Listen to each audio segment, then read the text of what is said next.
This video sponsored by Edughost. இந்த வீடியோவை வழங்குபவர்கள் Edughost. The struggle to find courses that truly speak your language, it's finally over. Welcome to EduQuest, where learning is made just for you. At EduQuest, we bring you a wide range of online courses, from career building programs to skill boosting masterclasses, all in your regional language. Because we believe language should never be a barrier to success. Our courses are tailor-made after understanding what today's learners really need. So why wait? Start learning the smarter, simpler way only with EduQuest. Visit eduquest.courses and explore your next course today. And hey, don't miss out on our exciting offers and promotions. இயற்கை முறையில் கத்திரி செடிகள் எப்படி வளர்ந்துருக்கு, இது காய்கள் எப்படி காய்ச்சிருக்கு அப்படிங்கிறத இன்னைக்கு நம்ம பார்க்கலாம்.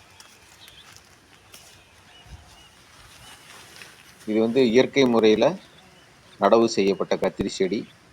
காய் பாருங்க, நாட்டுக்காய். இயற்கை உரம் மட்டுமே போட்டு நடவு செய்யப்பட்ட கத்திரி செடி இது. இதில் பார்த்தீங்கன்னா நம்ம வந்து எந்த அடி உரமும் நம்ம ரசாயன உரங்கள் எதுவும் போடலை. ஆனால் நம்ம வந்து மேல் பூச்சி கொல்லி மருந்து மட்டும் தெளிச்சிருக்கோம். ஏன்னா பூச்சிகளை கட்டுப்படுத்துறதுக்கு நம்ம வந்து பூச்சி தெளிப்பான் வந்து கட்டாயம் பயன்படுத்தினா தான் இப்போ இருக்கிற காலகட்டத்தில் அந்த பூச்சி கொல்லிகளை தடுக்க முடியுது நம்மளால். அந்த பூச்சிகளை தடுக்கணும் அப்படின்னா கொஞ்சமாவது நம்ம வந்து மருந்து தெளிப்பான் வந்து செடிகளுக்கு தெளித்து தான் ஆகணும். வேறு வழியே கிடையாது. இல்லை அப்படின்னா நம்ம விவசாயமே செய்ய முடியாத சூழ்நிலையில் இப்போ இருக்கிறோம். நல்ல நல்ல செடிகள் வளர்ந்துருக்கு. இப்போ காய் இன்னும் அறுவடைக்கு தயாராகலை. இன்னும் அறுவடைக்கு ஒரு 20 நாள் அந்த ரேஞ்ச் ஆகிடும். நமக்கு பூ இப்போ தான் வச்சிருக்கு. ஒரு சில செடியில் காயும் காய்ச்சிருக்கு. இந்த காயெல்லாம் நம்ம வந்து வீட்டு யூஸ்க்கு பயன்படுத்திக்கலாம். நம்ம மொத்தமே பார்த்திங்கன்னா ஒரு 2 கிலோ அந்த ரேஞ்சு தான் இப்போ இருக்கிற காய் நமக்கு கிடைக்கும்.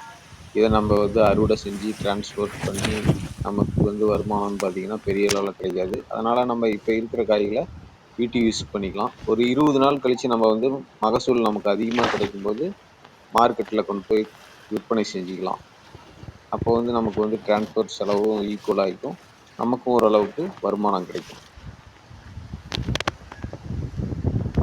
ஃபுல் அண்ட் ஃபுல் சொட்டு நீரை தான் நம்ம யூஸ் பண்ணுறோம். இதுக்கு இந்த நீர் வந்து நம்ம சேமிப்பு பண்ணணும் அப்படிங்கிறதுனால சொட்டு நீர் யூஸ் பண்ணுறோம். நம்ம செடிகள் நல்லா வளர்ந்துருக்கு, தரமாக வளர்ந்துருக்கு. பூக்கள்லாம் நம்ம எதிர்பார்த்த அளவுக்கு விட்டுருக்கு. பிஞ்சுகளும் விட ஆரம்பிச்சிருச்சு. செடிகளில் 1-2 பிஞ்சு இருக்குது நமக்கு.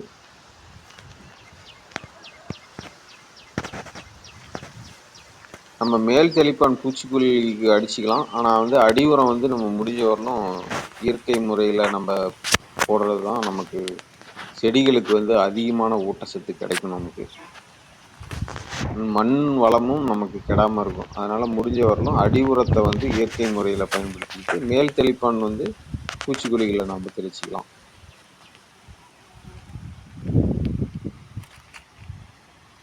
கத்திரிக்காய் வந்து உடலுக்கு நல்லது தான். அனைவரும் இந்த வீடியோவை பார்த்தமைக்கு நன்றி. அடுத்த வீடியோவில் சந்திக்கிறேன்.